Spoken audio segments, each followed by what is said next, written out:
This is the Star News Brief. I'm Leah Ubaga. Fresh claims of backstabbing have rocked the Building Bridges initiative amid reports of a silent push by President Uhuru Kenyatta's men to sidestep a referendum. The deep-seated political interest targeting to dilute the referendum bill have triggered suspicions of mistrust among allies of the president and those of his handshake partner Raila Odinga. There are reports that the president's camp is quietly planning to have some proposals contained in the Constitution of Kenya Amendment Bill 2020 and which do not require a referendum signed into law. The Star has established that President's camp is planning to only have unpopular issues in the BBI bill subjected to a plebiscite in what Raila's allies opine as a mischief to deny him a springboard for 2022.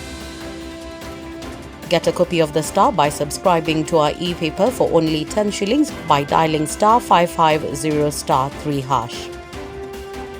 Deputy President William Ruto's allies have laughed off a move by Jubilee's top organ to remove him as deputy party leader, saying he moved on long time ago. The DP's confidence claimed that Ruto is no longer in the ruling party following what they termed an aggressive onslaught that pushed him to the periphery within the Jubilee rank and file. They, however, dared President Uhuru Kenyatta to convene the National Executive Committee to ratify the decision by the National Management Committee to recommend Ruto's removal. Candidates who might catch COVID-19 during the 2020 KCPE-KCSE exams will be required to write their test in isolation centres within the school. Government spokesman Cyrus Oguna on Tuesday said the institutions will be required to prepare their isolation facilities to handle such students. In September, the Education Ministry instructed school heads to create an isolation room for handling students with suspected COVID-19 infections. The isolation facility were to be equipped with basic medical supplies and hold learners with symptoms as they await emergency response teams.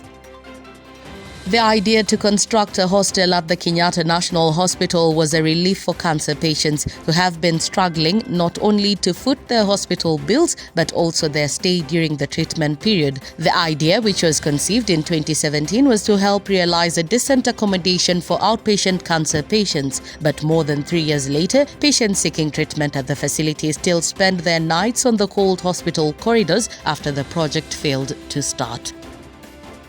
The Transport Ministry is looking into the concerns raised by public service vehicle operators on the continued social distancing measures. Principal Secretary Solomon Kitungu has said this follows pressure on the government to lift social distancing in PSVs, which has been in place since March 2020. Industry players have accused the government of double standards in executing COVID-19 protocols, even as they struggle to stay afloat. According to the Matatu Owners Association (MOA), the government has allowed the standard gauge railway, passenger train and airlines to carry full capacity while matatus are restricted to half capacity.